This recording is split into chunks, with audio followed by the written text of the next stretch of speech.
Hello, my friend. The world of magic, filled with legends and ancient tales, is opening its gates once again. Tonight, in the Gryffindor dormitory by the crackling fireplace, I will share another story with my friends. Join us, for the magic is about to come alive. The lamps of Diagon Alley burned low that night, their golden light pooling on the cobblestones like warm honey. The shops had long since shuttered, and only the sound of a distant owl disturbed the silence. But beneath the ground, far below the sleeping street, something ancient stirred. Gringotts' wizarding bank stood in the center of the alley like a white fang, proud and silent. For centuries it had been the safest place in the wizarding world, a fortress of iron doors, dragon-guarded vaults, and goblin secrets. No thief had ever broken in without paying dearly. Yet on that moonless night the danger came not from without, but from within. It began with a tremor, so faint that only the goblins deep in the counting halls felt it. A clerk paused mid-tally as the ink in his bottle rippled. Far below, deep in the twisting veins of tunnels that reached the oldest vaults, the tremor became a groan, and the groan became a roar. Then came the silence again, cold, heavy, waiting. When the first goblin patrol failed to return, the alarm bells rang. By dawn, word had reached the upper offices. The chief manager of Gringotts, a silver-eyed goblin named Griphorn, summoned a private meeting. His sharp fingers drummed upon the marble table as he addressed his council. 3 ward breakers gone, he said grimly. No trace, no breach, only scorch marks on the vault door and melted gold upon the floor. Cursed treasure? Suggested another goblin. Perhaps, Griphorn replied, though his eyes flickered uneasily, but curses do not breathe fire. There was a murmur around the table. Then as the silence thickened, Griphorn made a decision no goblin had made in centuries. Send word to the Auror office, he said. We will need wizard help. By noon, a tall, black-haired wizard stepped through the great bronze doors of Gringotts. His green eyes glinted behind round spectacles, and the lightning-shaped scar on his brow was still faintly visible in the light. Harry Potter, announced the goblin attendant, bowing low but watching him warily. The chief manager awaits you. Harry followed the goblin through echoing halls, lined with portraits of ancient goblin kings. Though he had been inside Gringotts many times, there was something different today. A tension in the air, as though the stone itself were holding its breath. When he entered the council chamber, Griphorn rose. Auror Potter, he said. We meet again. Harry nodded politely. You said this was a matter of urgency? Indeed.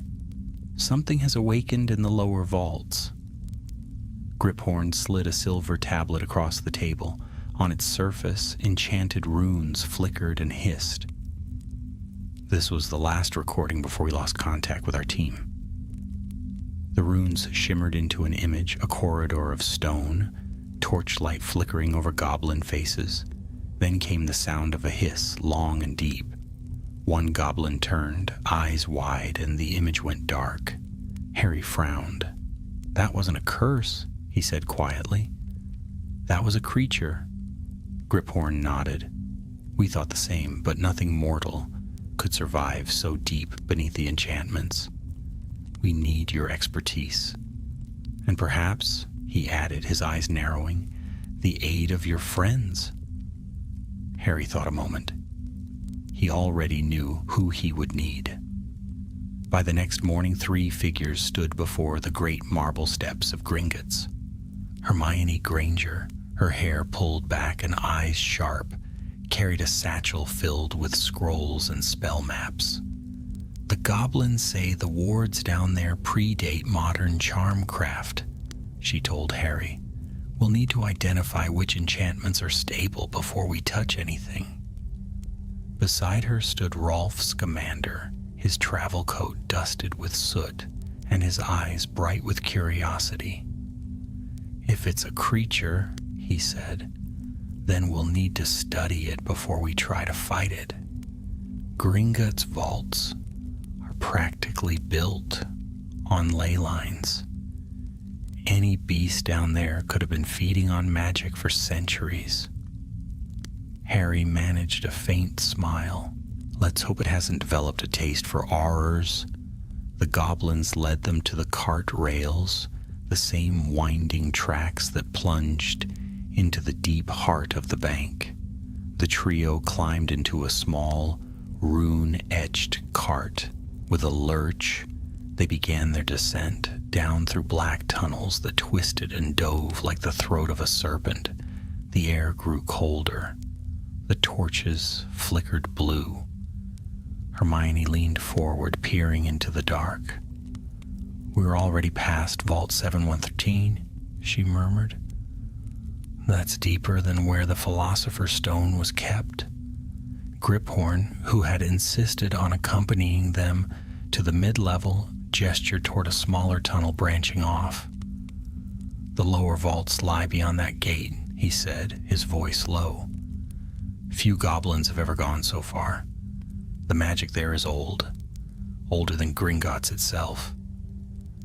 As they turned into the passage, the tracks changed, iron becoming black stone, the walls narrowing and glistening with moisture. Strange symbols glowed faintly along the sides. Then the cart slowed to a halt. A set of ancient doors loomed before them, massive, cracked, and carved with sigils that shimmered faintly like scales. The doors bore no handles, only deep gouges, as though something had tried to claw its way out. Hermione's breath caught.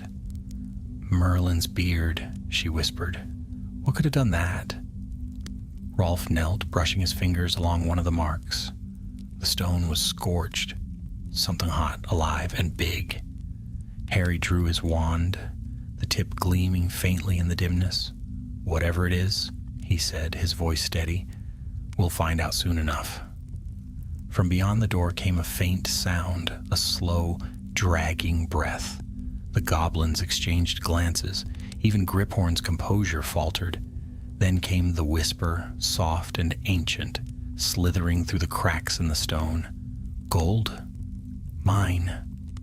Hermione stepped back sharply. Did you hear that? Harry's grip tightened on his wand. Oh, I heard it, he said quietly. Somewhere in the depths below, the beast of the lower vault had awakened. The air beyond the ancient door was colder than a tomb.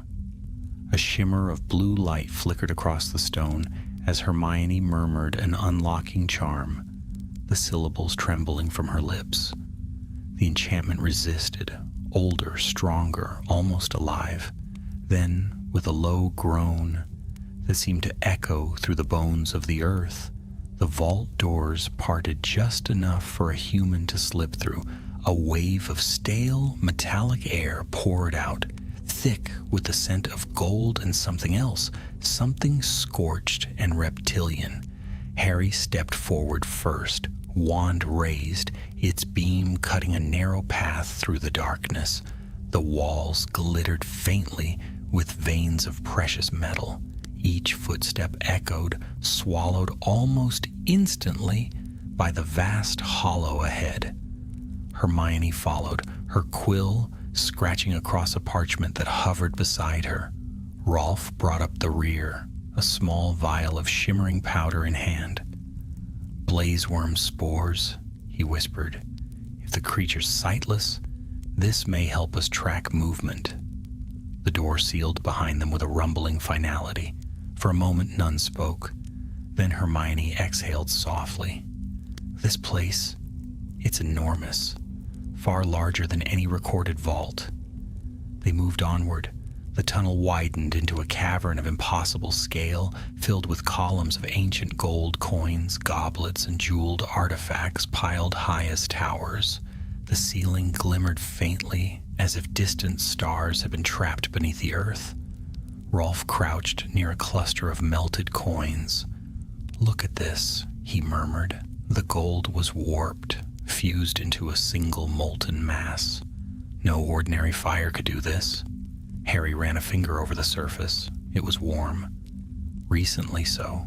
Suddenly, from somewhere in the darkness, a clink echoed. A coin tumbling, rolling across the floor, coming to rest near their feet. They froze. Rolf's voice was a whisper. "Something's moving." The next sound came like thunder, a slow, dragging scrape. Then another, closer. Hermione raised her wand, her light flaring brighter. Between the mountains of treasure, a shadow shifted. At first, it seemed part of the gold itself. Then it moved, and the illusion shattered. A vast shape uncoiled, glistening with molten scales. Its body shimmered like liquid metal, reflecting the glow of their wands in dazzling arcs. The head rose, serpentine crowned with ridges of hardened gold. Its eyes were pale and blind, but their emptiness burned with ancient power. A hiss rippled through the air, deep and low like the rumble of the earth itself.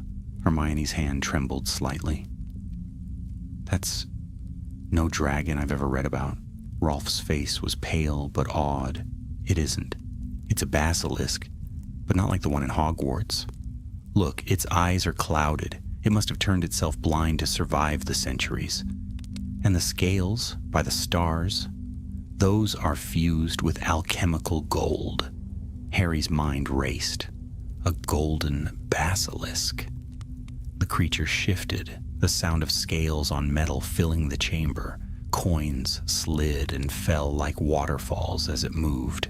Hermione drew back, whispering, "How is that possible? Basilisks don't live for more than 1,000 years. Even enchanted, it should have perished." Rolf swallowed.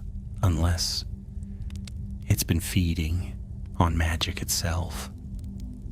The basilisk raised its head, the blind eyes sweeping across the cavern. Then it spoke, not with words, but with a deep, resonant pulse that thudded in their chests. The air shimmered.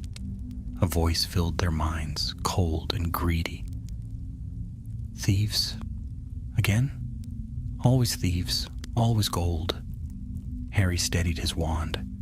"We're not here to steal," he said aloud, his voice echoing through the vault. "We came to find what happened to the goblins who entered before us." The basilisk's tongue flicked out, tasting the air. "Goblins? They came with greed. Their bones glitter now." A faint metallic clatter followed the words. Hermione's light caught something half buried in the gold, a curved shape, small and sharp, a goblin helm blackened with soot. The beast shifted again, its head lowering, the air thickening with heat. Rolf reached into his coat, drawing a rune-etched sphere. "If it feeds on magic, we'll have to distract it," he whispered. Harry gave a brief nod. "Do it."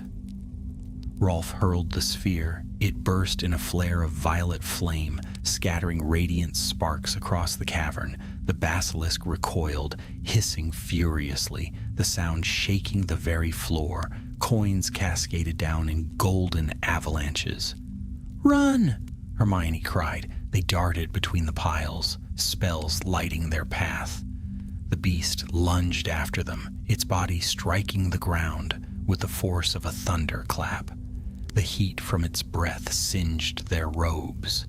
A single drop of its venom hissed as it struck the floor, melting through solid rock. They reached a narrow passage and dove inside. The walls trembled as the basilisk struck against the opening. unable to squeeze through. Harry turned, panting, as stones rained from the ceiling. "That thing isn't just guarding treasure," he gasped. "It is the treasure." Hermione's brow furrowed. "The enchantments around this vault, they weren't meant to contain gold. They were meant to contain it. Someone used the hoard as a cage." Rolf leaned against the wall, breathing heavily. "And now that the wards are failing, it's waken up." For a long moment they listened to the distant rumbling, the scrape of scales against stone. Then the sound faded into silence. Hermione took out her quill again, her voice trembling slightly but steadying as she spoke. "We need to reinforce the wards before it finds another way out. If that creature reaches the upper vaults, Gringotts and Diagon Alley won't survive." Harry nodded grimly. "We'll find a way. But first, we need to understand what we're dealing with." He crouched beside a cracked inscription carved into the tunnel wall. The script was old, older than English, older even than the goblin runes. Hermione knelt beside him, tracing the letters with her fingers. "It's an old high wizarding," she whispered. "Listen. Bound by greed, born of flame, the guardian of gold shall sleep until the hand of man awakens hunger anew." Rolf's eyes widened. "That means it was created. A magical construct, not a natural creature. Someone forged it to guard their fortune, and it's been feeding ever since." Harry's face hardened. "Then we'll have to put it back to sleep." Before anyone could answer, a faint sound echoed through the tunnel. The clatter of something metallic sliding across stone. A single gold coin rolled slowly toward them, spinning until it came to rest at Harry's feet. They froze. Then came the hiss again. Closer now. The basilisk had found another way in. Harry raised his wand, light flaring across the stone. Shadows twisted, and in that instant, the faint gleam of molten scales appeared behind them. "Move!" he shouted. They sprinted down the tunnel as the creature burst through the wall in an explosion of gold and fire. The vault trembled, ancient enchantments groaning under the strain. Stones rained from the ceiling and the tunnel began to collapse. They barely made it through a narrow crevice before the walls caved in behind them. The noise died away into muffled echoes. For a long time, no one spoke. The only sound was their breathing and the distant thrum of magic through the earth. Finally, Hermione whispered, "We can't run forever. We have to stop it here." Harry nodded slowly. "Then we'll make our stand." The basilisk's roar rolled through the tunnels, shaking the very foundations of Gringotts, and far above, the goblins in the counting halls felt the floor tremble beneath their feet. The tunnel shook again, dust raining down as the echo of the beast's roar faded into a low, simmering growl that pulsed through the very walls. Harry steadied himself against the stone, wand raised, his heart hammering in his chest.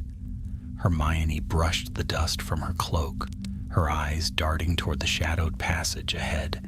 Rolf clutched a small glass vial that shimmered faintly with trapped light, his expression grim yet focused.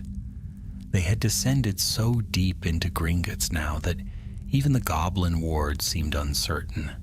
Flashes of pale magic shivered through the walls, like veins of lightning beneath skin. The air was stifling, heavy with the scent of old gold and something fouler, a metallic rot that clung to the back of the throat. "Which way?" Hermione whispered. Harry turned his wand slowly. The tip pulsed faintly to the left. "That way, toward the magic surge. It might lead us to the central vault chamber. If we can find the runes powering the wards, we can seal it off again." They began to move. The tunnel sloped downward, the floor slick with condensation. Strange runes flickered beneath their feet, glowing faintly with golden light. Hermione's quill hovered beside her shoulder, scribbling rapidly as she murmured translations under her breath. Rolf paused at one of the markings, his brow furrowing. These symbols aren't purely goblin. They're hybrid, half wizard, half something else. Something else? Harry asked, glancing back. Rolf ran his fingers along the carved groove. Dragon runes, the old kind. My grandfather used to write about them. They're designed to bind magical creatures by linking their life force to an object of desire. Hermione's eyes widened. Then the gold itself is part of the binding. Rolf nodded grimly. That creature doesn't just guard treasure, it needs it. Its body feeds on the enchantments woven into the hoard. The more gold around it, the stronger it becomes. Harry grimaced, which means destroying the treasure might weaken it. Hermione shook her head. We can't destroy Gringotts' gold, Harry. The goblins would... A deep, scraping sound silenced her. From behind them came a faint hiss, followed by the rattle of falling coins.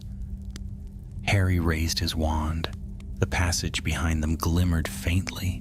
Then something vast moved through the dark, too large to see clearly, its shape bending the light as it came. "Run," Harry breathed. They sprinted through the tunnel, boots slapping against the stone. The basilisk's hiss followed them, building into a roar. The walls shook, runes flaring brightly as the creature passed. Feeding on their power, they burst into a new chamber, circular, wide, filled with towering columns of ancient treasure. Gold coins poured in rivers across the floor, glinting in the light of their wands. In the center stood a stone dais, etched with the same dragon runes, surrounding an altar carved from obsidian. Upon it rested an orb of pure gold, cracked through the middle and glowing faintly from within. Hermione gasped. That must be it, the core of the binding spell, the creature's life anchor. Rolf crouched beside it, his fingers hovering just above the surface. It's pulsing with the same resonance as the basilisk. It's tethered. Destroy this, and we might sever the bond between beast and treasure.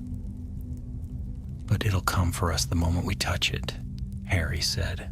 We'll need to hold it off long enough to finish the spell. Hermione unrolled a parchment, eyes blazing with purpose. Then let's prepare. We'll need to inscribe counter runes around the dais.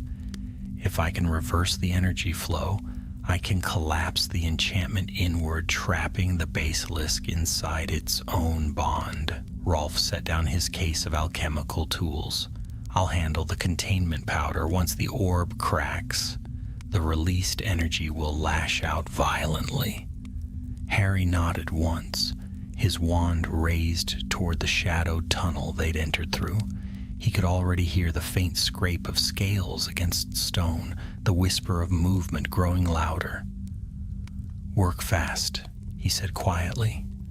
Hermione began to trace runes into the floor, her wand leaving trails of silver light. The chamber filled with the sharp scent of ozone. Rolf sprinkled shimmering dust into the grooves, each rune flaring brighter as it drank the powder's energy.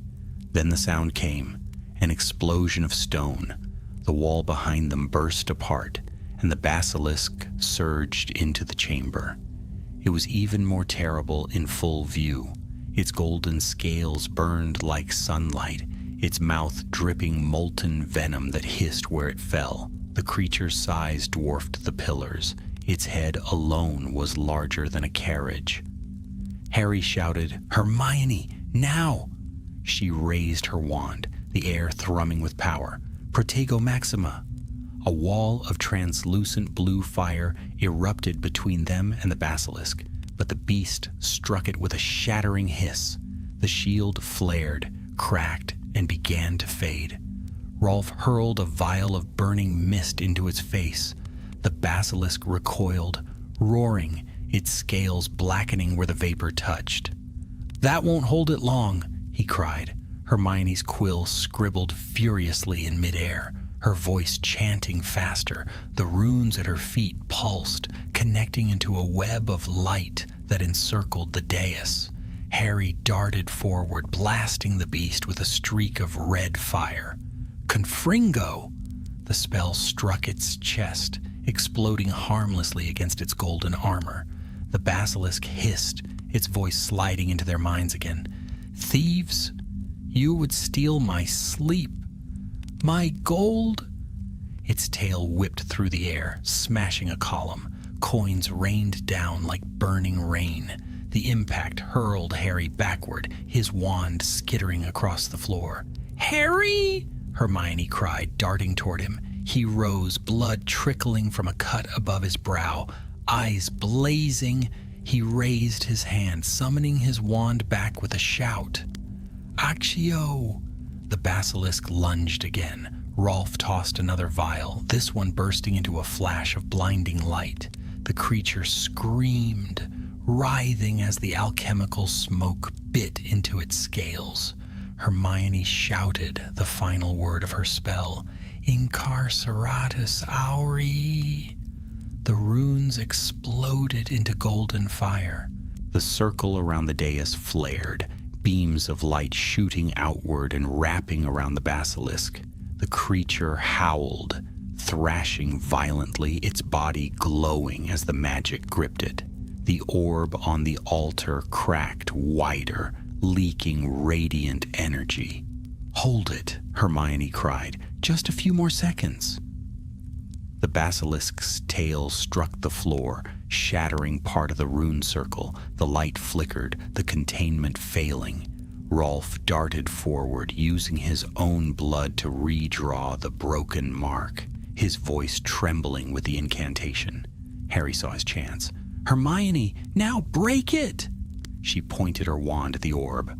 "Reducto!" The orb shattered. A blinding surge of gold and white engulfed the chamber. The basilisk let out a final, ear-splitting roar as its body turned rigid, its molten scales freezing mid-motion. The light rippled outward, shaking the walls of the vault. Then, silence. When the glow faded, the basilisk stood motionless, its body transformed into pure gold, its head bowed as if asleep once more. The treasure around it was molten, fused into the floor. Rolf collapsed to his knees, breathing hard. We did it."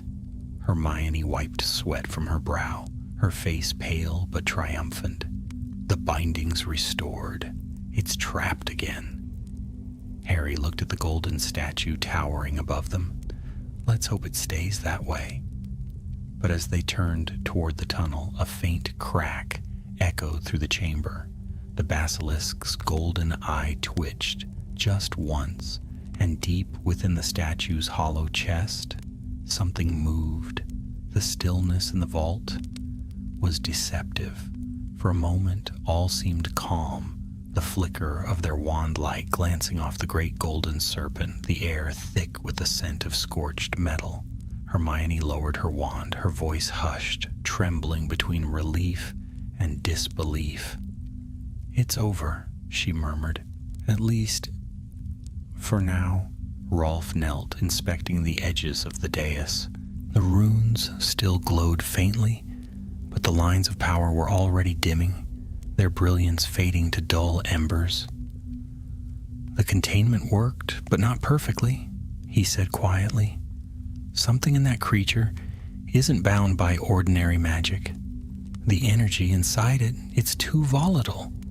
Harry turned toward the basilisk statue. Even frozen in gold, it radiated menace.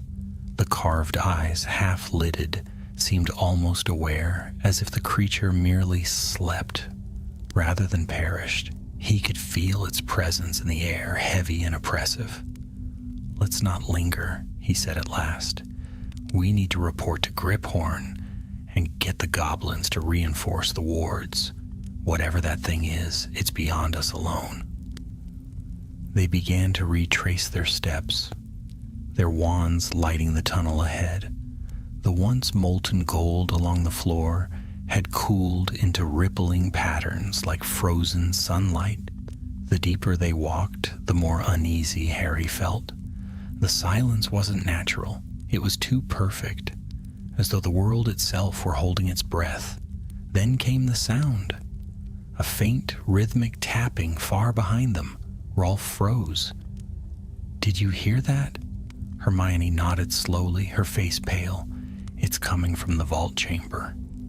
They turned as one. Far down the tunnel, golden light flickered once, then again brighter.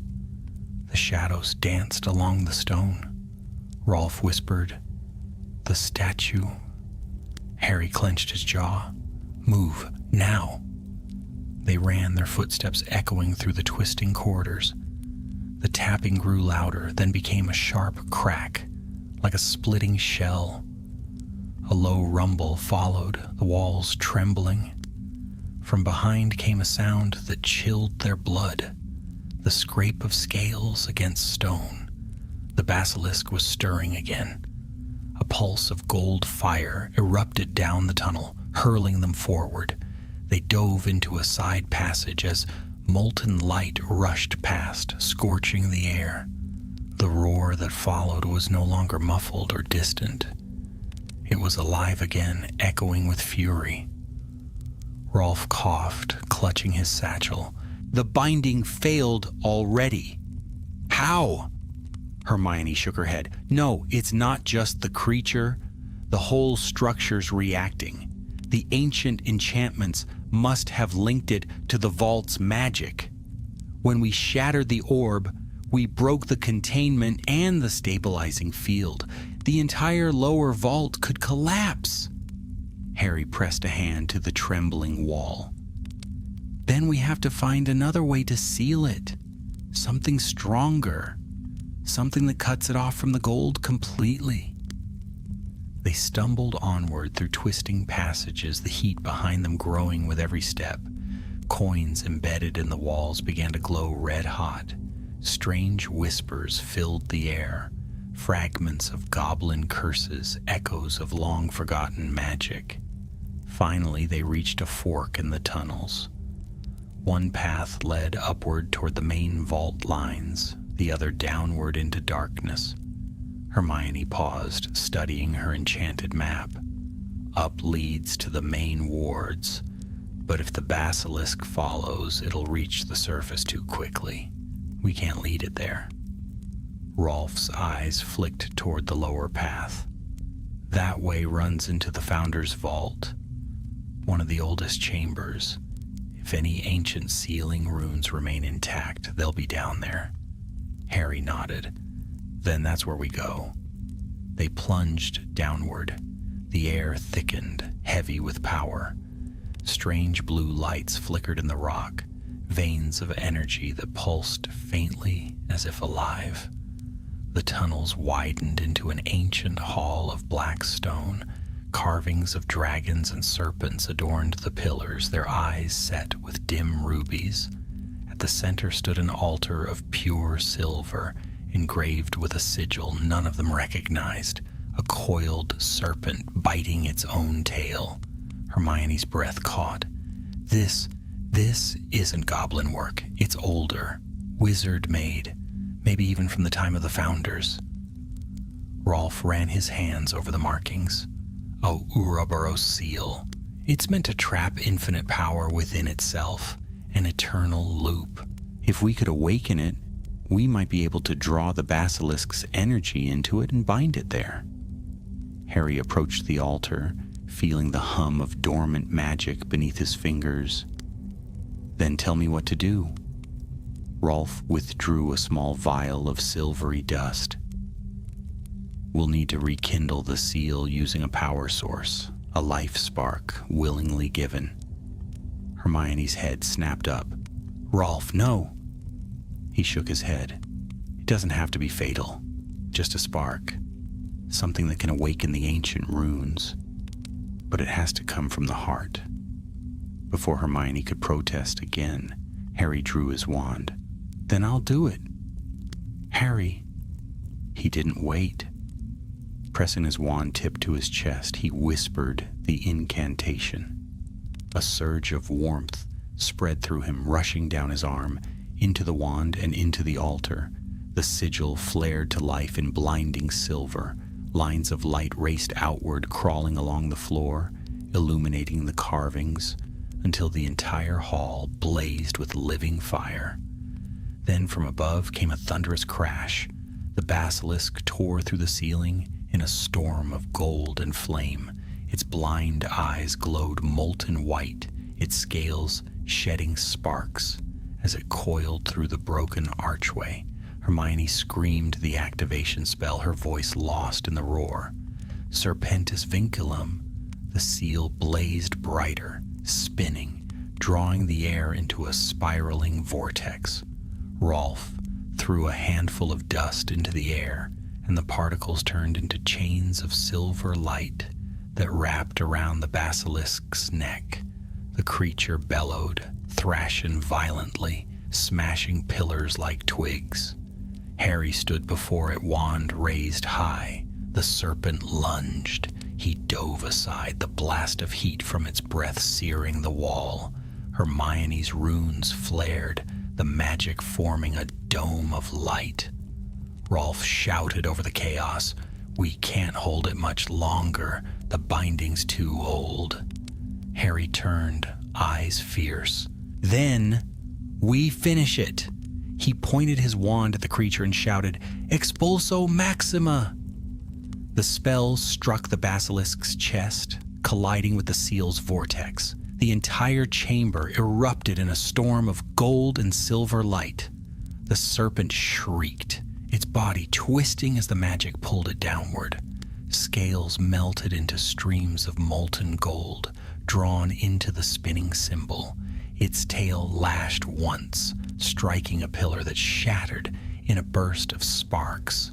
Hermione poured the last of her strength into the spell. "Finis vinculum!"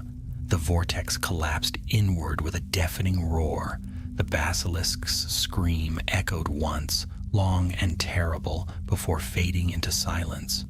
When the light cleared, only the silver altar remained, glowing faintly. The serpent was gone. Harry staggered, collapsing to one knee. Hermione caught him, her eyes wet with relief. "You did it," she whispered. "It's sealed again." Rolf smiled weakly, his hands trembling. "Not just sealed, contained. The Ouroboros has absorbed its essence. The creature is trapped in an endless loop of its own magic." They sat there for a long time, surrounded by the faint hum of power. The air grew still once more. But as they rose to leave, Rolf hesitated, glancing back at the altar. The silver had begun to tarnish, dark veins spreading slowly across its surface. Hermione frowned. "What is it?" Rolf's voice was soft. "Every seal has a counterbalance. If the Ouroboros consumes too much power, it might begin to hunger." Harry met his gaze, his voice low. "Then we'll make sure it never wakes again." But as they climbed the broken passage back toward the upper vaults, none of them noticed the faint, rhythmic pulse emanating from the altar, like the beat of a distant heart, slow and patient, echoing in the dark. The climb back toward the higher vaults seemed endless. Every step echoed through the hollow passages, the sound of their boots mingling with the distant groans of settling stone. Though the basilisk had been drawn into the ancient seal, its presence still clung to the tunnels like a shadow that refused to die. The air carried a faint, metallic taste, as though the very dust was laced with gold. Harry led the way, his wand light carving a narrow path through the dark. His limbs ached, his robes were torn, but he pressed onward without pause. Hermione followed close behind, her expression drawn and pale. Rolf limped, clutching a bandaged arm that pulsed faintly with silver light, the mark left by the Ouroboros seal. "Keep moving," Harry said, his voice hoarse but steady. "The goblins will have noticed the tremors by now. We need to reach them before they panic and seal off the lower vaults completely." "They'll be furious," Hermione murmured. "We destroyed part of their foundation, and half the enchantments in the lower corridors are gone. They'll say we've interfered with ancient goblin magic." "Then they can take it up with the basilisk," Rolf said grimly. "Without us, their precious gold would have devoured them whole." They reached a wide stair carved directly into the rock. Strange symbols, faded by centuries, lined the steps. Some glowed faintly as they passed, whispering fragments of long-forgotten words. Hermione slowed, running her fingers over one of the runes. "It's a warning," she said softly. "Let no greed awaken the sleeping flame. This entire system was built as both a vault and a prison." Harry looked back. "Then Gringotts was founded over this thing intentionally." Rolf's eyes darkened. "Not founded, built to hide it. The first goblins must have discovered the creature and bound it beneath the bank, turning its prison into profit. Every vault above was layered to keep the power buried deeper." Hermione's breath caught. "Then every ounce of treasure stored here feeds it. The more gold Gringotts holds, the stronger the curse becomes." The revelation hung between them like cold mist. They climbed in silence until the stair ended at an iron gate carved with the symbol of Gringotts, a stylized dragon coiled around a key. The air beyond shimmered with active enchantments. As Harry reached to open it, the metal shuddered violently. The gate groaned, then began to close itself, runes sparking across its surface. "Wait!" Hermione shouted. "The goblins are sealing off the passage." Harry slammed his palm against the iron. "Griphorn," he bellowed. "It's Potter! Open the gate!" A voice echoed faintly from beyond the metal, sharp and strained. "You should not have gone below, wizard. The vaults are collapsing. You've unleashed something none can contain." "It's contained again," Harry shouted. "But you're making it worse. If you seal this tunnel, the pressure from the magic will have nowhere to go. It'll rupture the foundations."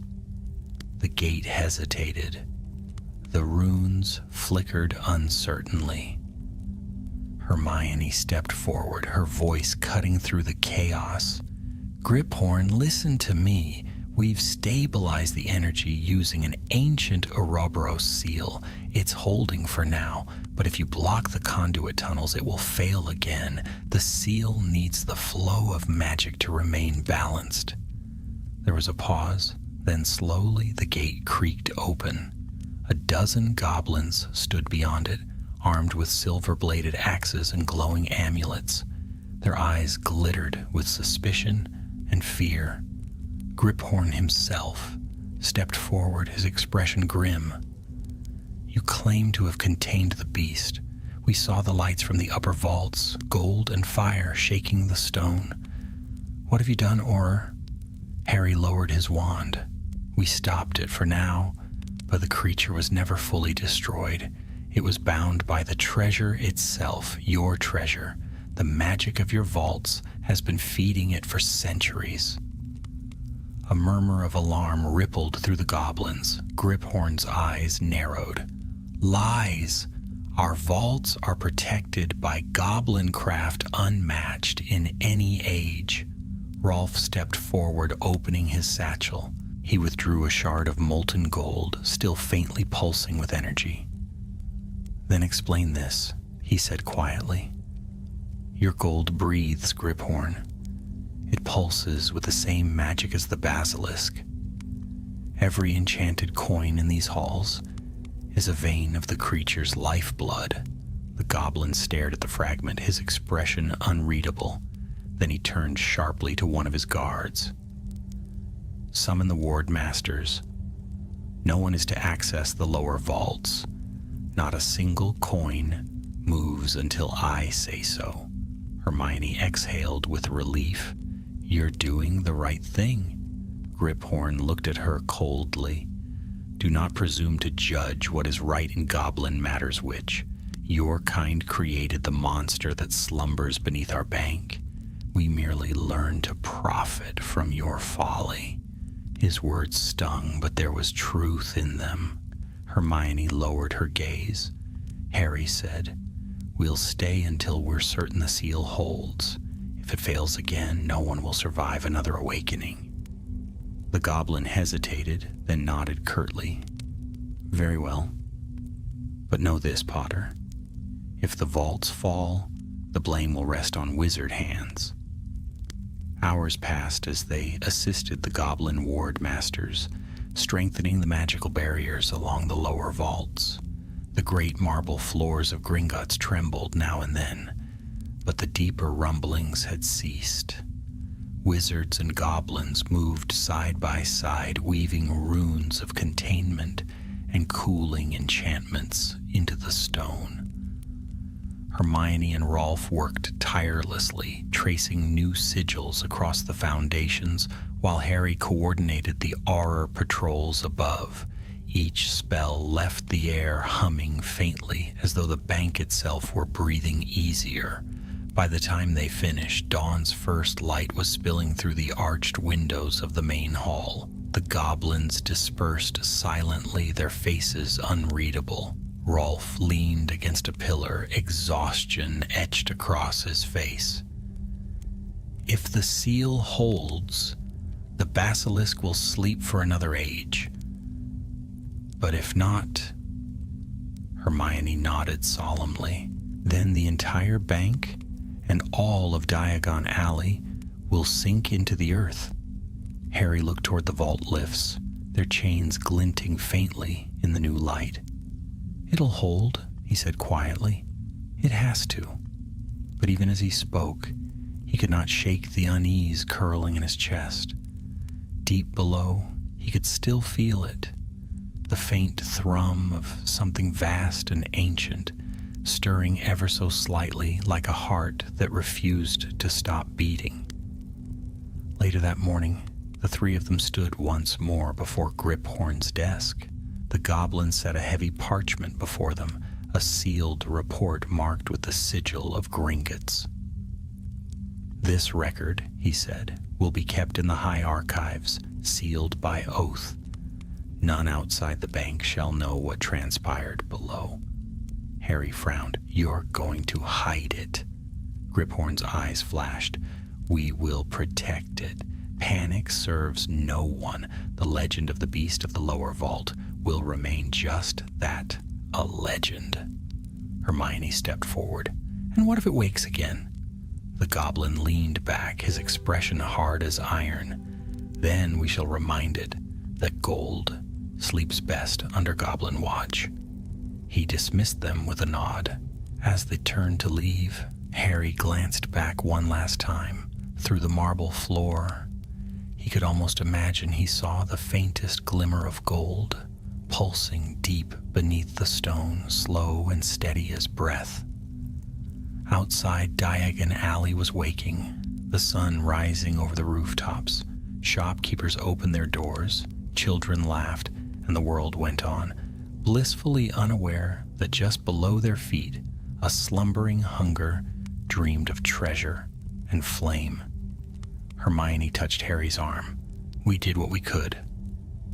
He nodded slowly. "Yes. But Gringotts has many vaults, and even the deepest sleep eventually ends." They walked into the morning light together, unaware that far below the Ouroboros seal on the silver altar had begun to fade, its perfect circle cracking ever so slightly as something within stirred once more. For many days, peace returned to Gringotts. The goblins moved with grim efficiency, mending the shattered tunnels, reinforcing the ancient runes that lined the walls. Wizards were forbidden entry beyond the upper vaults.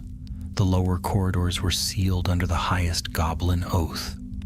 No sound escaped from beneath the marble floors, no flicker of gold shimmered through the stone.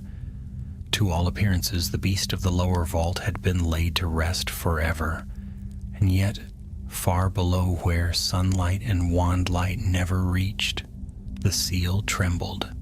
At first it was only a whisper, barely more than the echo of an old enchantment fading through the layers of rock. But within the heart of the Ouroboros, something stirred, a pulse, faint as the heartbeat of a slumbering dragon, sent ripples of light crawling across the ancient altar. The silver tarnished further, threads of black veining the surface like cracks in ice. A sigh, deep and hollow, drifted through the dark. Gold. Mine. The sound faded again, swallowed by silence. 3 weeks later, Harry stood at his desk in the Auror office, sifting through reports. The chaos beneath Gringotts had been carefully buried beneath layers of bureaucratic silence.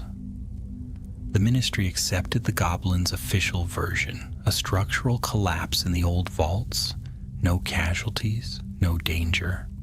But Harry knew better. He had barely slept since that day.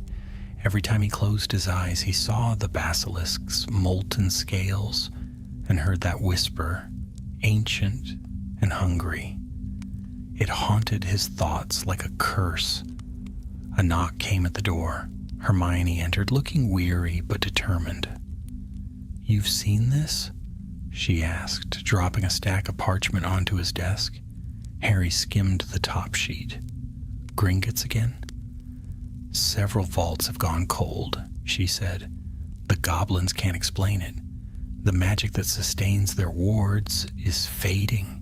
Entire enchantments are simply unraveling, as if something's drawing the power away." He frowned. "You think it's the basilisk?" Hermione's eyes met his. "I think the Ouroboros isn't holding." Before he could reply, the door burst open again. Rolf Scamander entered, his usually calm face pale with urgency. "You need to come with me, now." The three of them hurried through Diagon Alley, their cloaks whipping behind them. The afternoon sky had darkened unnaturally fast. Clouds pressed low and heavy, churning with a faint golden gleam. When they reached the marble steps of Gringotts, they found goblins gathered outside, their sharp faces tight with fear and defiance. Griphorn strode forward to meet them. His silver eyes burned with anger. "You promised it was contained, Potter. What happened?" Harry demanded. The goblin gestured toward the entrance. "Vault fires, magic bleeding through the lower stones, and this." He lifted his hand. Resting on his palm was a single gold coin, glowing faintly from within. The surface rippled, soft as liquid. Rolf leaned closer. "It's alive," he whispered. "The magic's manifesting through the metal." Hermione paled. "It's using the treasure as a conduit. It's breaking through the seal." Griphorn snapped an order in gobbledygook. The guards at the doors moved aside. "We cannot allow panic," he said, "but if the lower wards fail entirely, every vault in this bank will collapse into the abyss." Harry drew his wand. "Then we're going back down." Griphorn stared at him in disbelief. "You would descend again after what you saw?" Harry met his gaze steadily. "You said it yourself. If it breaks free, the entire alley is at risk. I'm not letting that happen." For a long moment, the goblin said nothing. Then, with a grudging nod, he signaled to his guards. "The paths are unstable, many of the rails have melted, but if you insist, I will lead you part way." The descent was worse than before. The tunnels groaned under their feet, walls sweating with molten veins of gold. Strange whispers echoed through the dark, sometimes in goblin, sometimes in a voice that was not mortal at all. When they reached the mid-level vaults, the air shimmered with heat. The tracks of the transport carts glowed faintly red. Rolf crouched, touching the metal. It's draining the enchantments from the entire bank. The creature's feeding on magic directly now. Hermione's voice trembled. If it absorbs too much, it won't just wake. It'll ascend. The basilisk could become pure magical energy. Griphorn halted. His expression hardened. I will go no farther. Beyond this point, the stone itself listens to it. You three brought this curse upon us. You must end it. He turned and retreated toward the upper halls, leaving them alone in the flickering dark. Harry exhaled slowly. All right. We go to the Ouroboros. We end this for good. They reached the Founders Hall to find it transformed. The once silver altar now glowed a deep, sickly gold. The floor around it pulsed with heat, and the air shimmered like the inside of a furnace. The serpentine sigil that had once contained the beast was broken. The circle split open, the serpent's head gnawing at nothing. Rolf stepped forward cautiously. The seals reversed. The Ouroboros isn't binding energy anymore. It's releasing it. Hermione knelt, eyes darting across the runes. It's unraveling in sequence. The creature's not destroying the magic. It's rewriting it. Before she could say more, a voice filled the chamber. You cannot bind hunger. They froze. The voice came from everywhere and nowhere, echoing through the stone, deep and terrible. The light from the altar swelled, spilling over the walls. The basilisk rose from the molten glow. Not whole, not flesh, but a ghost of gold and fire. Its body coiled in light, its eyes burning white. It was not the beast they had faced before. This was something greater, half alive, half spirit, born from greed and magic entwined. Harry raised his wand, shouting, "Stupefy!" The spell vanished into the creature's glow, devoured like smoke in a flame. Rolf hurled a vial of liquid silver. The explosion flared, but the light only made the creature brighter. Hermione whispered, "It's not physical anymore. We can't fight it with spells." The basilisk's gaze swept across them. "You tried to end me," it said, its voice echoing through their bones. "But I am what you guard. I am what you hoard. So long as gold endures, I endure." The floor shook violently. Cracks split through the walls, and streams of molten gold poured down like waterfalls. Harry's mind raced. If it's tied to greed, then maybe it can be starved. Hermione looked at him sharply. "What do you mean?" He turned to her, eyes blazing. "Destroy the gold, all of it. The treasure is its food. If we strip it of magic, it'll fade." Rolf's face went pale. "Harry, that's millions of galleons. Hundreds of enchanted vaults. Do you want to argue, or do you want to live?" Harry snapped. Hermione didn't hesitate. She lifted her wand and shouted, "Incendio Maxima!" Flames erupted across the vault, devouring the piles of enchanted treasure. The gold melted, running in rivers toward the altar. The basilisk screamed, its form flickering. Harry joined her, channeling all his strength into the fire. Rolf hurled the last of his alchemical vials, feeding the inferno until the chamber blazed brighter than the sun. The creature's roar turned to a shriek. Its light tore apart, unraveling into motes that swirled upward before fading into nothing. Then, with a final thunderous crack, the Ouroboros shattered. Silence fell. They stood amidst the ruin. The vault scorched, the altar gone, the treasure turned to blackened ash. The basilisk was gone. Hermione's voice was faint. "You did it. You actually did it." Harry looked around the empty chamber, his expression hollow. "No," he said softly. "We destroyed what it was feeding on. But as long as greed exists, it's only sleeping somewhere else."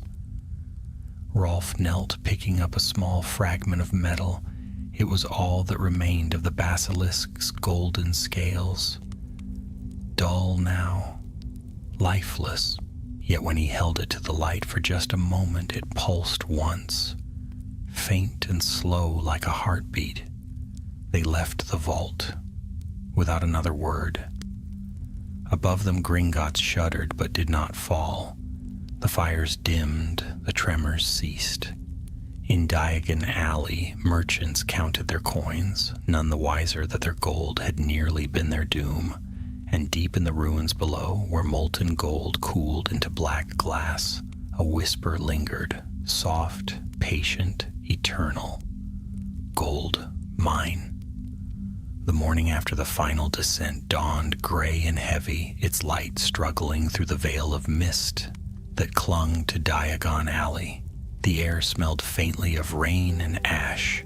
Harry stood before the steps of Gringotts once more, his cloak drawn close, the wind tugging at the edges of his sleeves.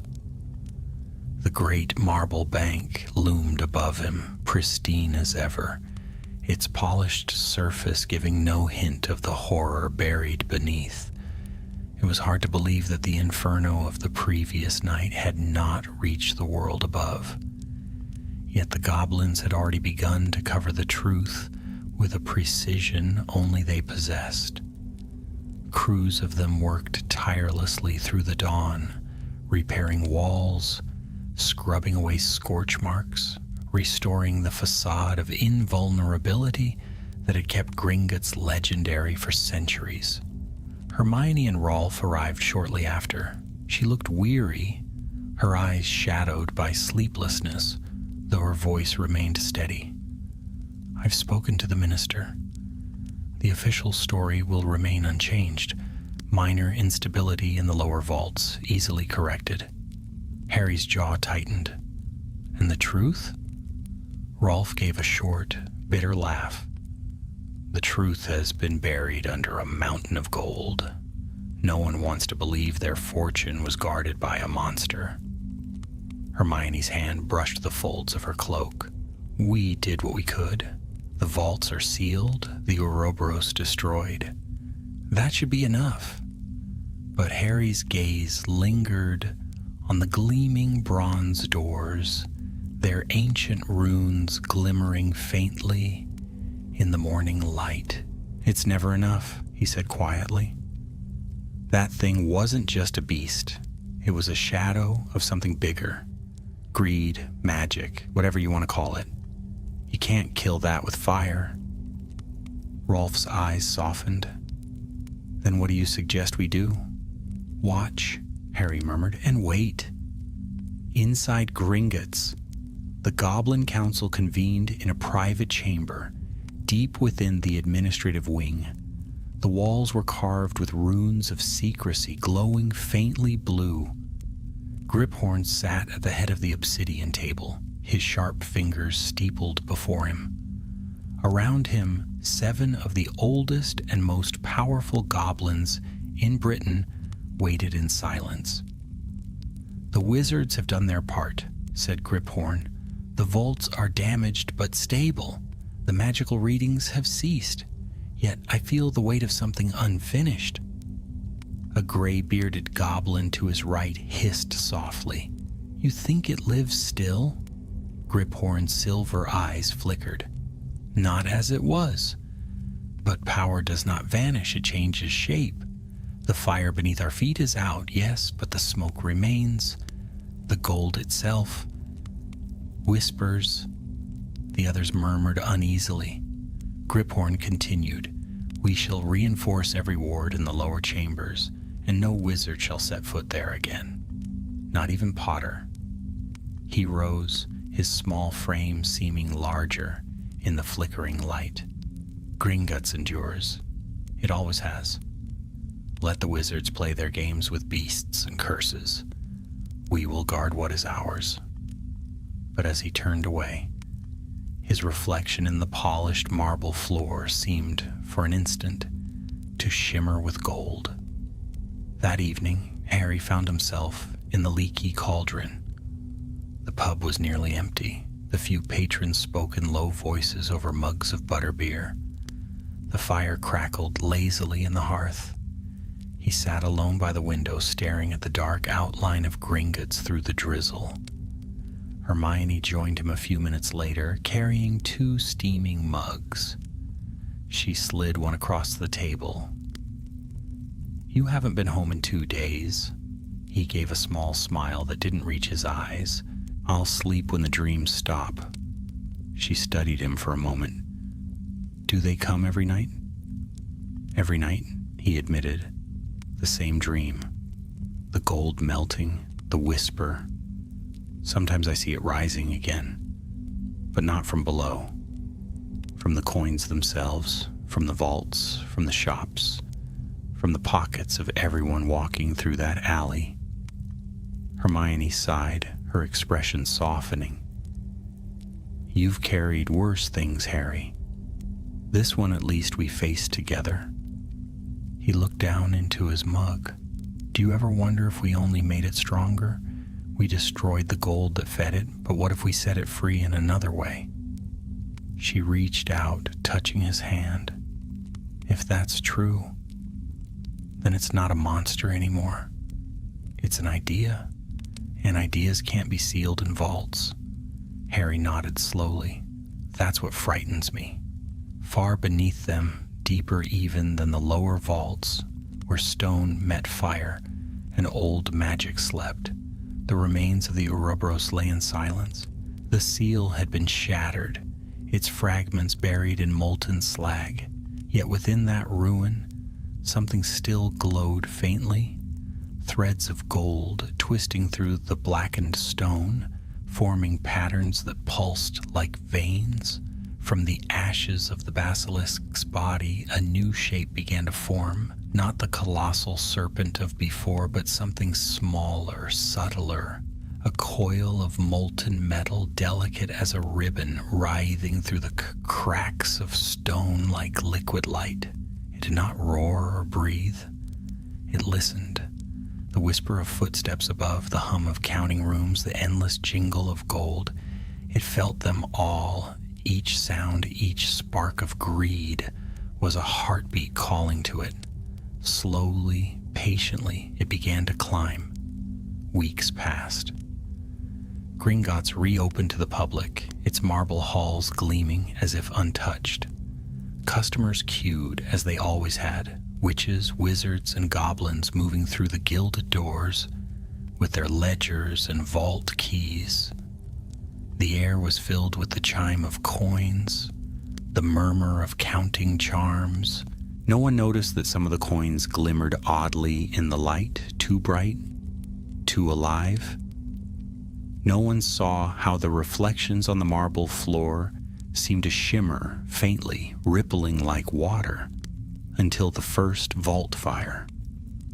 It happened without warning in Vault 214, a private chamber belonging to a wealthy potioneer. The gold within suddenly liquefied, flooding the floor in molten streams before cooling into perfect stillness once more.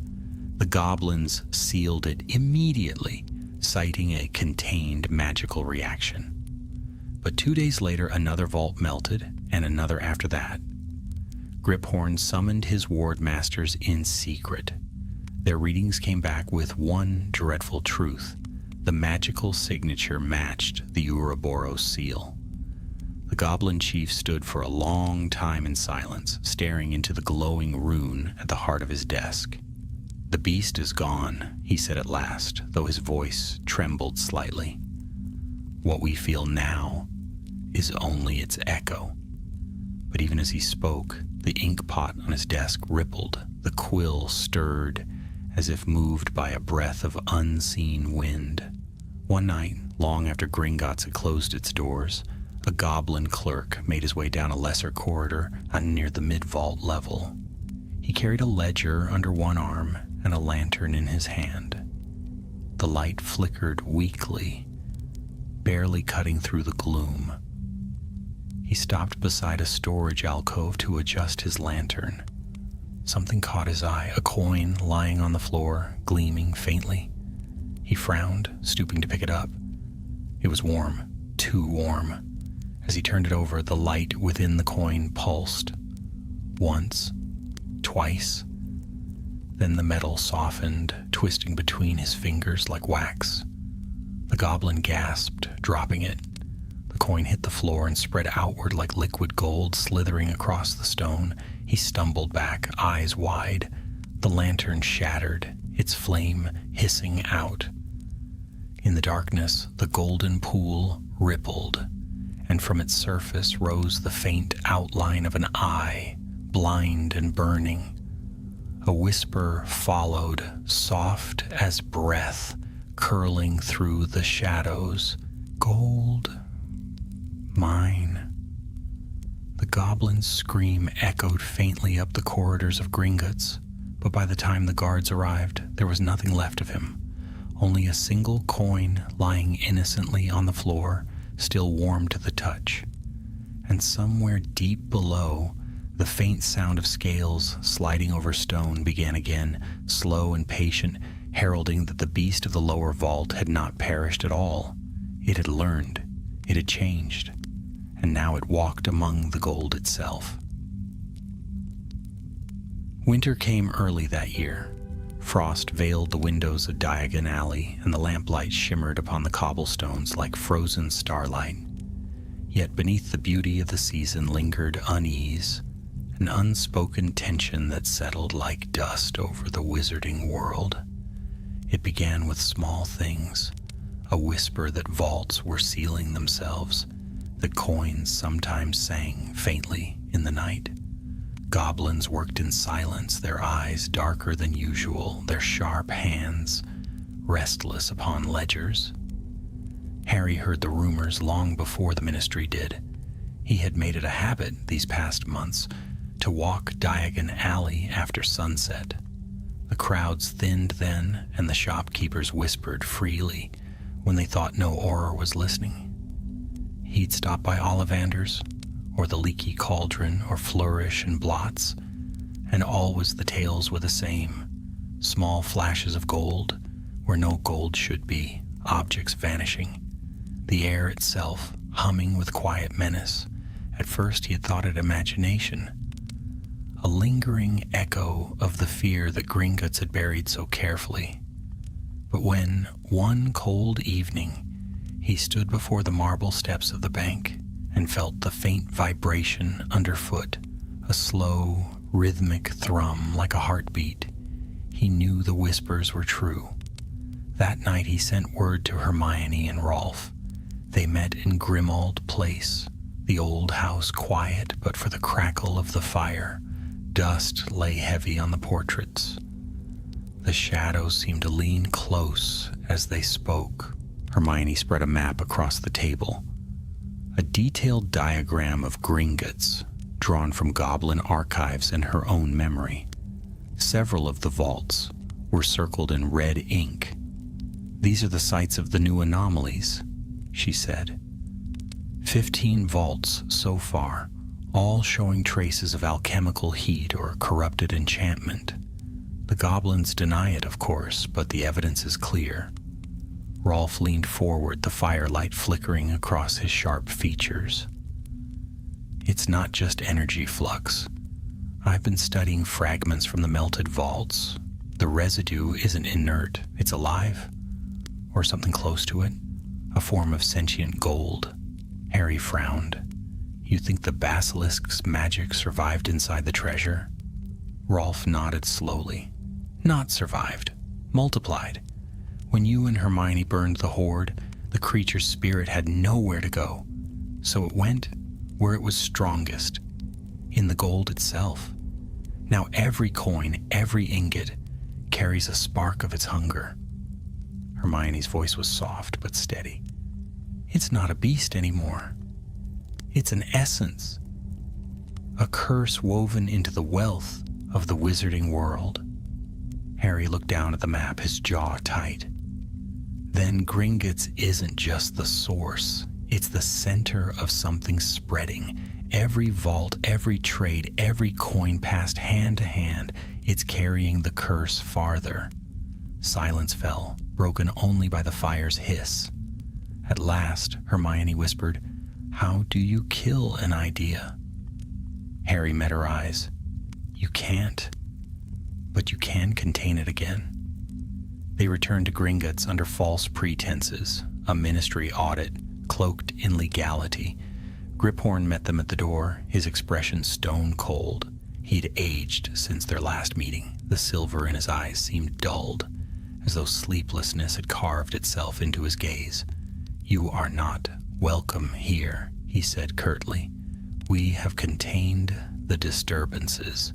They are internal matters of goblin kind." Rolf stepped forward. "Tell that to the clerk who vanished last week." A flicker of something passed across Griphorn's face. Anger or fear, or perhaps both. He said nothing. Harry spoke quietly. "If you had control, you wouldn't be sealing vaults at midnight." The goblin's jaw tightened. "You wizards think you understand magic because you wield it carelessly. But the gold obeys us, it always has." Hermione's voice was low but sharp. "Then why does it whisper your name in the dark?" Griphorn froze. The air between them seemed to chill. At last he turned, gesturing for them to follow. They descended into the mid-level vaults, where the corridors glowed with the dim light of enchanted torches. The air was hot, thick with the scent of metal and smoke. At the far end of the passage, 2 goblins stood guard before a door sealed with dozens of glowing sigils.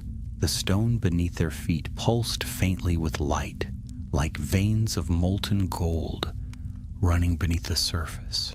Griphorn motioned toward the door. "Vault 13A, he said. "It belonged to a wizarding merchant who dealt in cursed artifacts. When the anomalies began, we sealed it. But the magic has grown stronger since. We can no longer touch the lock without it burning through iron." Hermione lifted her wand, murmuring a detection spell. Her eyes widened. "The enchantments are alive. The door's drawing power from the vault beyond. Something inside is feeding." Harry's hand tightened around his wand. "Open it." Griphorn stared at him. "You are mad."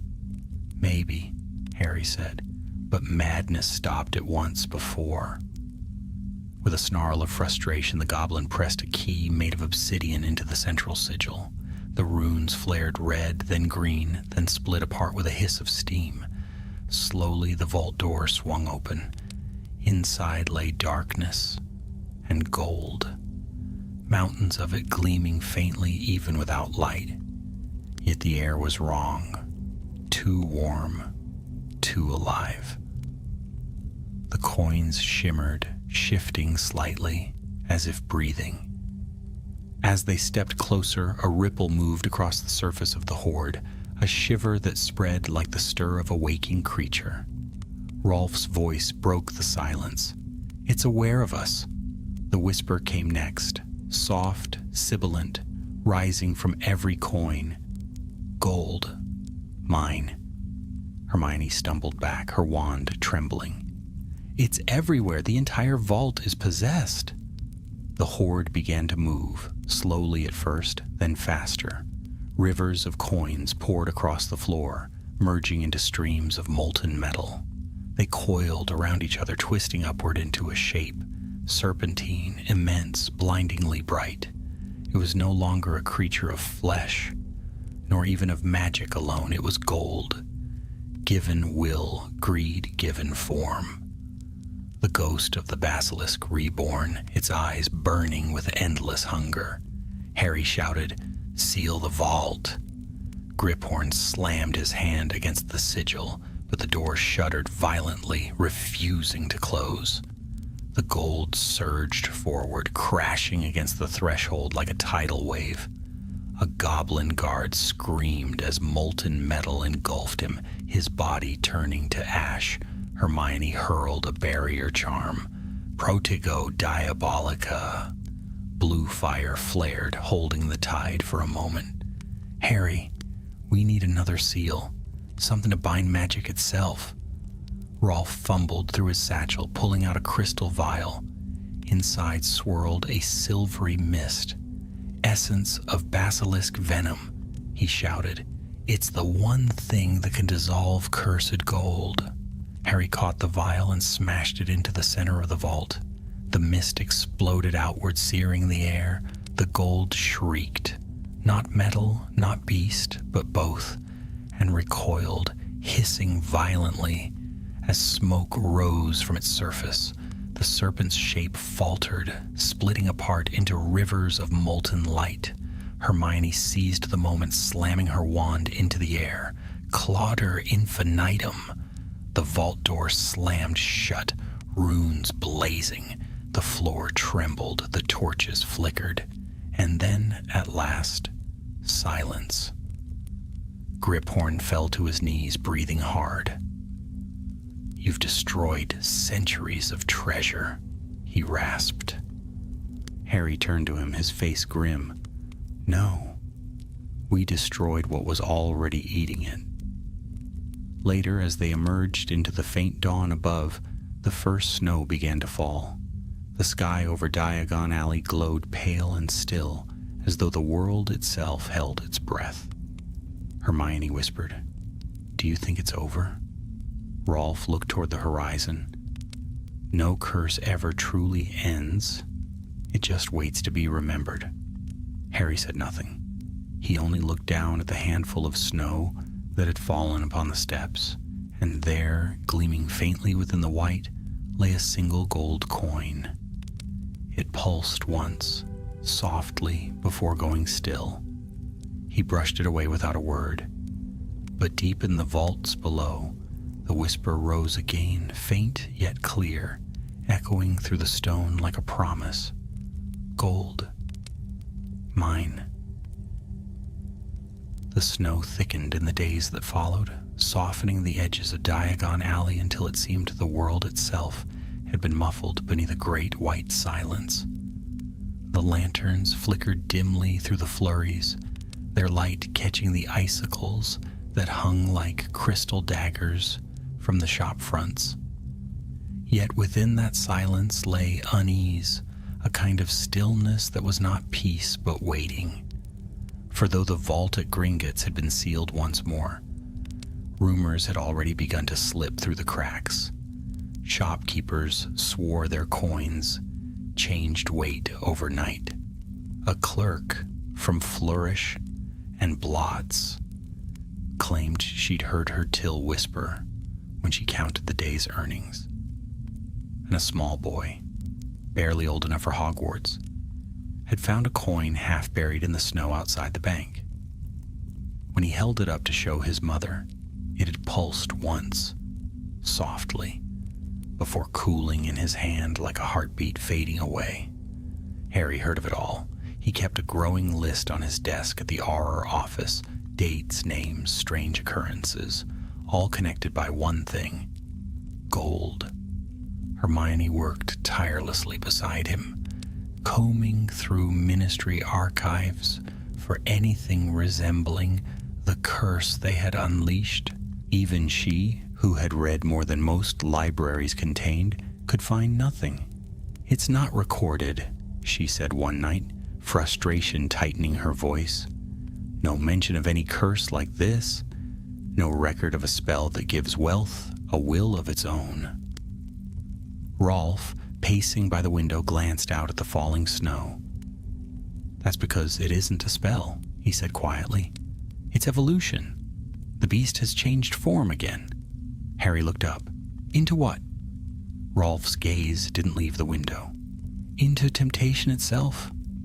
The fire crackled. Hermione turned another page, her fingers trembling slightly. "Then how do we fight that?" Harry closed the file. "We don't. We contain it again before it spreads beyond the alley." The next morning they were summoned to Gringotts once more. Griphorn awaited them in the grand marble foyer, his sharp eyes dark with sleeplessness. "You've brought another storm upon us, Potter," he said bitterly. "The vault fires have spread. 5 more sealed themselves overnight. No door will open. Even our oldest enchantments have turned against us." Hermione frowned. "How can enchantments turn?" "Because they're alive now," Griphorn hissed. "The gold is thinking." Harry felt the chill deepen in his spine. "Show us." The goblin led them through the twisting corridors, past guards who stood rigid and pale until they reached the counting hall, a cavernous chamber where mountains of treasure glimmered in the torchlight. Normally the sound of goblins at work filled the space with a constant clinking symphony, but now it was silent. Every chest, every pile of coins was still. The air shimmered faintly, thick with heat and tension. Rolf stepped forward, kneeling by a mound of gold. "It's pulsing," he murmured, "like it's breathing." And it was. The surface rose and fell in slow, subtle movements, each inhalation sending a faint ripple through the chamber. The gold itself seemed to hum, a low and rhythmic tone that vibrated through their bones. Hermione raised her wand. Finite incantatum. The spell struck the pile and was swallowed whole. The gold shimmered, absorbing the magic. Rolf stood abruptly. It's feeding faster now. Every charm, every enchantment, even goblin wards, it's drawing strength from them. The more we fight it, the stronger it grows. Griphorn's hand twitched toward his blade. Then we destroy it all.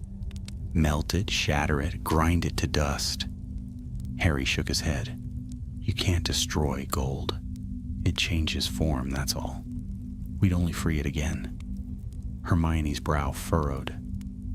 Then maybe we can trap it in a form that can't think, can't grow. Something inert. Rolf turned to her. Stone? Yes, Hermione said, her eyes brightening. Gold can be transmuted. It's alchemical, mutable. If we reverse the philosopher's process, we could turn it into stone again. Harry frowned. You mean reverse the principle of immortality? Exactly, she said. We make it mortal, perishable, lifeless. Griphorn's lips curled. Do what you must, wizard. Just save my bank. They worked for hours, tracing runes along the walls and floors of the chamber, ancient words of transformation drawn from both wizard and goblin tongues. Rolf mixed potions that shimmered with silver and black, each bottle humming faintly in harmony with the growing vibration in the air. As they prepared the final circle, the hum became a roar. The piles of gold began to shift more violently, sliding together as though drawn by an invisible force. The treasure rose, twisting upward into columns and waves. Coins fused into molten sheets. Bars bent and reshaped into serpentine forms. The basilisk's voice echoed once more through the hall, no longer distant but vast and clear. You cannot end what you desire. Harry raised his wand. We're not ending it. We're freeing ourselves from it. Aurum et lapidem, Hermione shouted. The spell blazed from her wand like sunlight. Rolf hurled his potions into the golden mass, and they burst in brilliant fire. The air exploded with light and sound. The vault shook. The gold screamed, not with words, but with a sound like metal tearing apart. It writhed and cracked, its shining surface darkening, its gleam fading to dull gray. The serpentine forms froze mid-motion, turning to stone. One by one, the treasures of Gringotts turned solid. Coins, chalices, crowns, all calcified into lifeless rock. When the roar faded, the chamber was silent once more. They stood among mountains of stone where treasure had once gleamed. the light of their wands reflected off gray surfaces, no longer bright, no longer alive. Rolf sank to his knees. "It worked," he said softly. "It's gone." Hermione's shoulders sagged with exhaustion. "We've stripped it of its essence. The curse is bound to mortality now." Harry looked around the vast, silent hall. "Then Gringotts will never glitter again." Griphorn stared at the transformation, his expression unreadable. "So be it," he said quietly. "Better a lifeless hoard than one that hungers." Days passed. The goblins rebuilt their vaults, sealing the petrified treasure in new chambers. Wizards whispered of Gringotts' sudden change, but few knew the truth. The ministry declared the bank safe once more.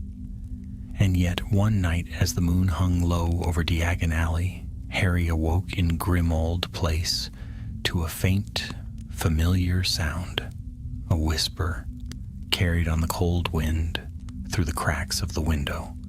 He rose, crossing to the pane, his heart pounding. Outside, snow drifted softly through the empty street. All was still except for the faint shimmer of light reflected on the glass. It was gold, not bright, not molten, but soft and subtle, as if the moon itself had taken the color of treasure. And from that glow came the whisper again, quiet, weary, eternal. "Gold, mine." Harry closed his eyes. For a long moment he said nothing. Then he turned from the window, his voice low and resigned. "It never ends," he murmured. "It only sleeps." And far beneath the city, in the cold vaults of Gringotts, where stone now replaced gold, a single crack formed in the heart of the petrified hoard. A thin glimmer of light seeped through it, soft and patient, waiting for the touch of another greedy hand to wake it once more. The frost thickened as the days shortened.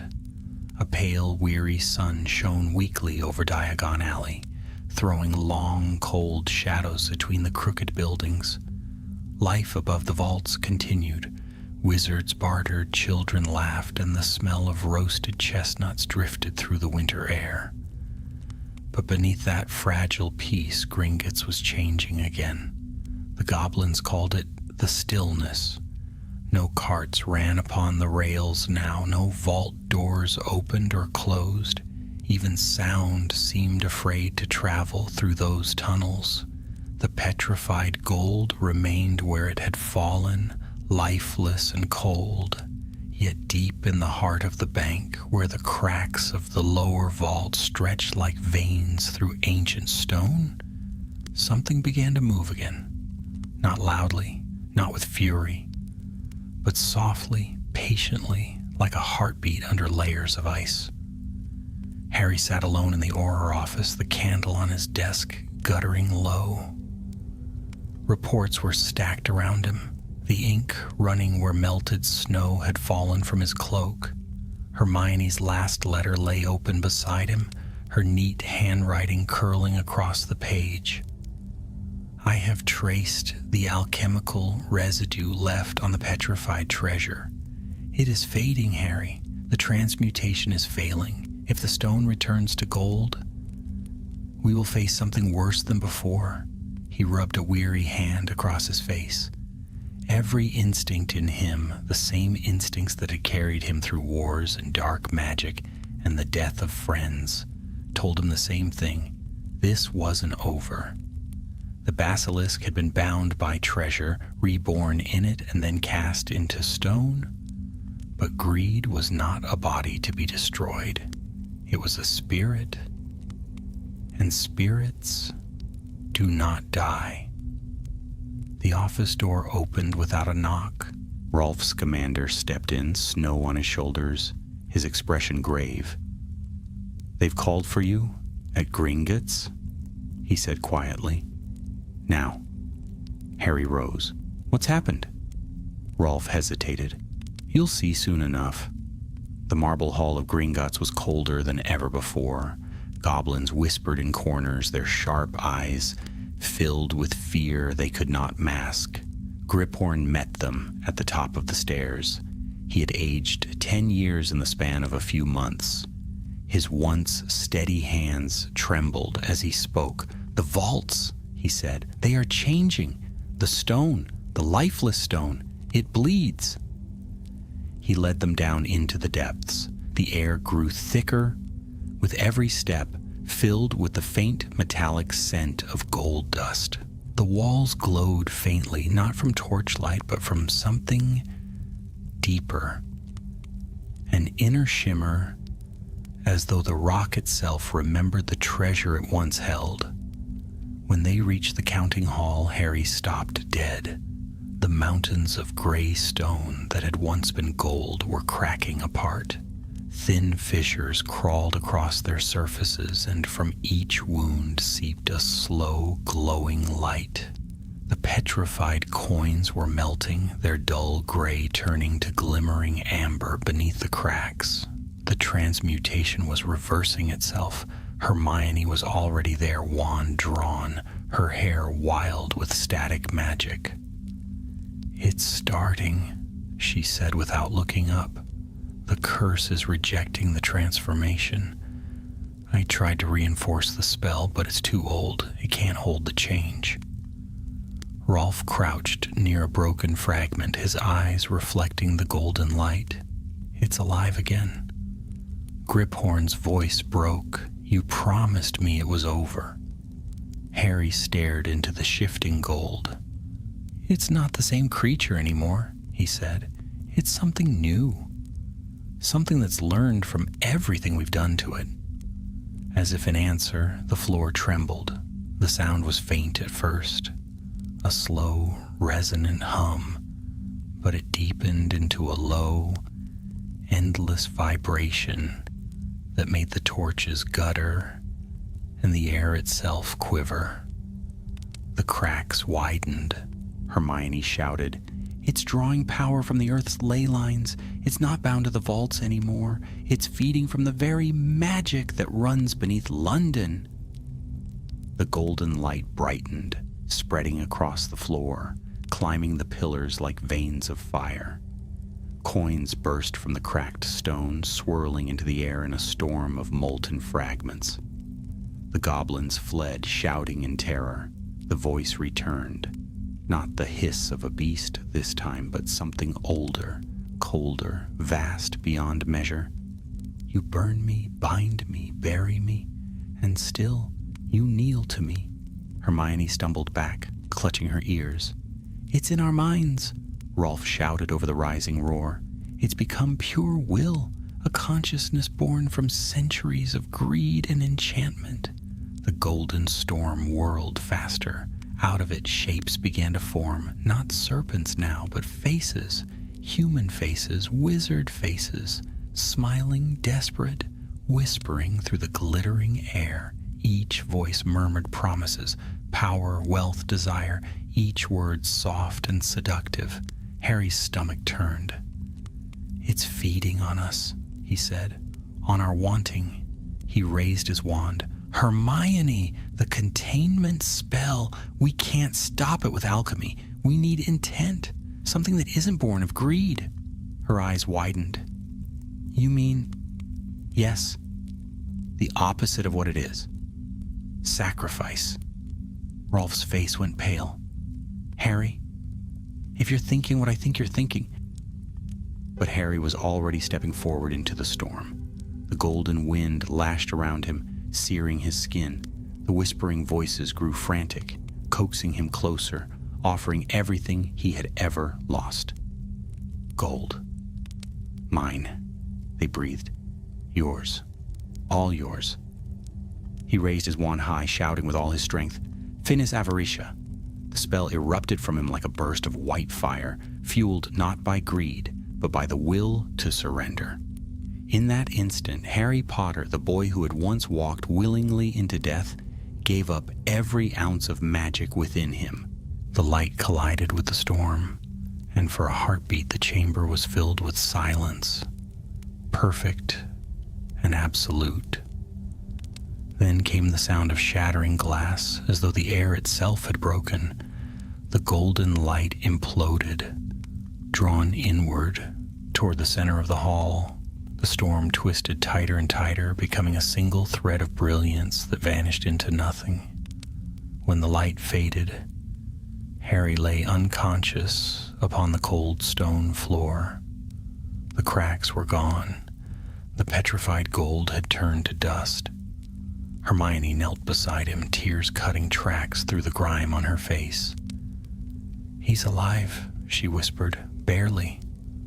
Rolf looked around the chamber where the last embers of gold glimmered like dying stars. What happened to it? Hermione stared at the dust on the floor. He ended it the only way possible, by taking away its reason to exist. Harry awoke 3 days later in St. Mungo's, his magic gone. He could feel it, a hollow space where once there had been light. Hermione sat at his bedside, her eyes red but bright. "You did it," she said softly. "Gringotts is safe. The curse is gone." He smiled faintly. "And the gold?" "Gone too. All of it. What remains is dust, stone, and ash. The goblins will rebuild." He nodded, closing his eyes. "Good." For the first time in years, there was peace in his chest. Not victory, not triumph, just peace. Outside the hospital window, the first thaw of spring began to melt the snow. The sunlight struck the puddles that formed along the cobblestones, and for a fleeting moment, they gleamed faintly, not with gold, but with the soft, forgiving light of dawn. And somewhere far below, deep in the dark veins of the earth where old magic sleeps and waits for foolish hearts to wake it, a single spark of golden dust drifted through the silence, searching, patient, eternal. Spring returned to London like a cautious visitor. Rain fell in soft veils over the crooked rooftops, washing the soot from chimneys and the frost from window panes. The cobblestones of Diagon Alley gleamed dark and clean beneath the morning light, and for the first time in many months, laughter was heard again outside the great white doors of Gringotts. The goblins had rebuilt their bank. The damage from the final collapse was repaired, the cracked marble polished, the tunnels reinforced with new enchantments. But to those who knew, something was different. The glow of Gringotts had dimmed. The gold that had once filled its vaults no longer glittered with that quiet, unnatural brilliance. The air had changed too, heavier, quieter, like a room where someone had died and not yet been forgotten. Harry Potter stood at the foot of the steps, his cloak drawn tight against the drizzle. Though he was still weak, and his wand no longer answered him as it once had, he had come. He had to see for himself that the beast, the curse, the hunger, all of it was truly gone. A goblin messenger met him at the door and guided him through the echoing marble halls. The place was almost empty. The great carts had been stilled, the whisper of enchanted chains silenced. Goblins moved with care and precision, but their eyes were weary. Even they, masters of gold, no longer trusted it completely.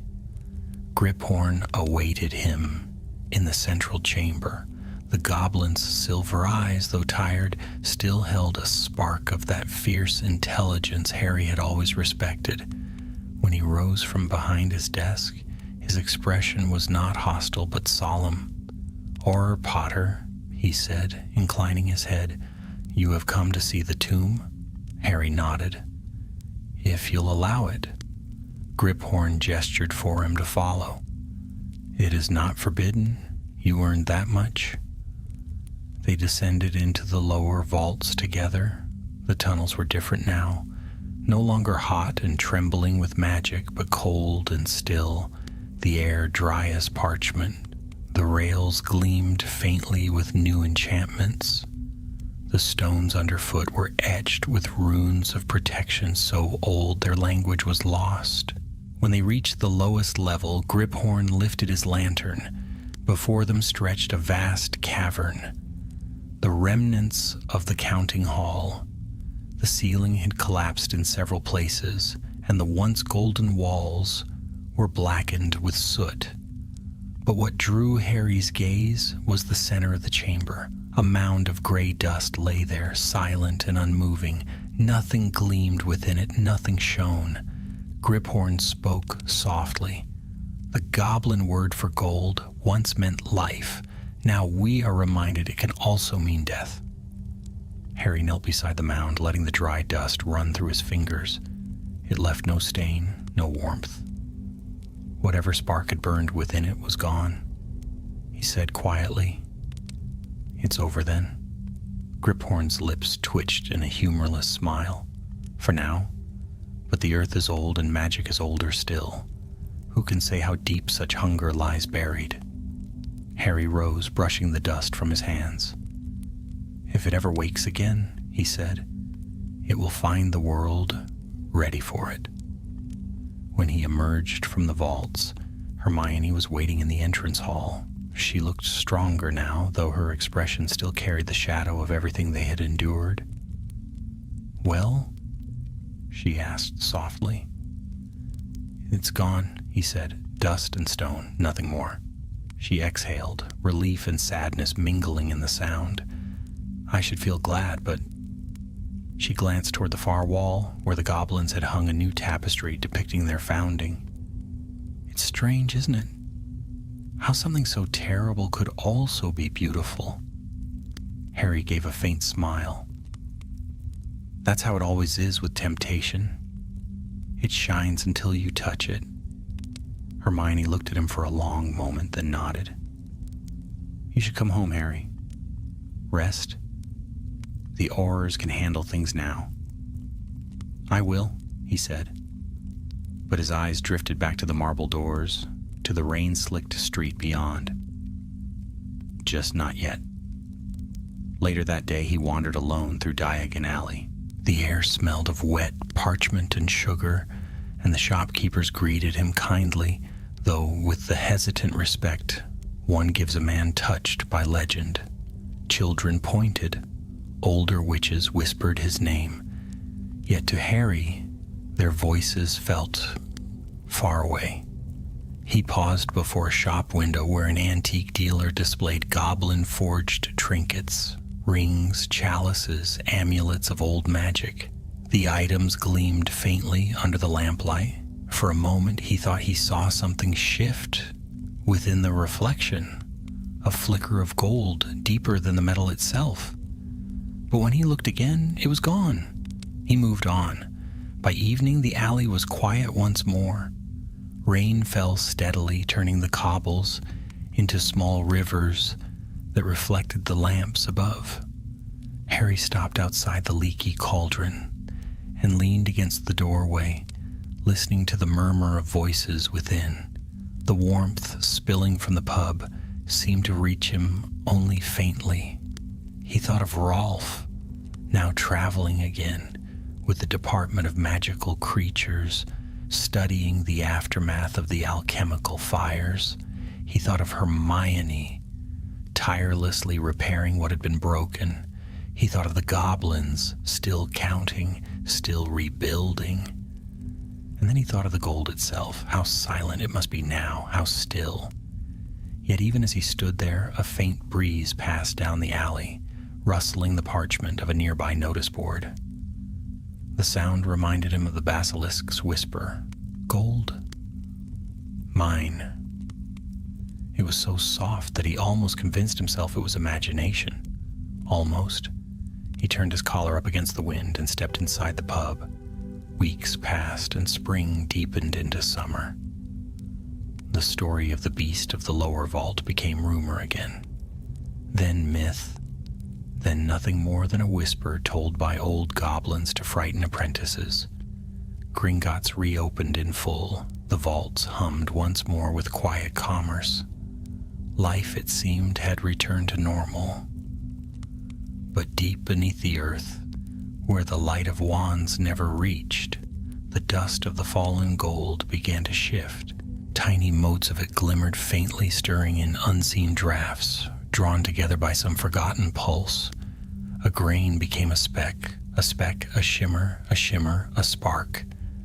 The spark pulsed once, then twice, then went still. And in that stillness, something new began to dream. On a warm evening in late July, Harry sat in the garden of the burrow with Hermione and Ron, watching the last light fade over the fields. Children ran among the gnomes, their laughter rising with the fireflies. Ginny sat beside him, her hand warm in his. For the first time in a long while, Harry felt peace. The world was quiet, the sky wide and clear. The past, for now, was only a story, but when the night deepened and the moon rose high, he thought he saw it again in the silver light that brushed the grass. A faint golden glimmer, like a memory of something ancient and restless, still moving beneath the surface of the world. He didn't speak of it. He only watched and listened and wondered whether some things once awakened ever truly slept again. And far below, where the veins of earth met the forgotten halls of Gringotts, the dust stirred once more, quiet as breath, bright as sin, patient as time. Gold, mine.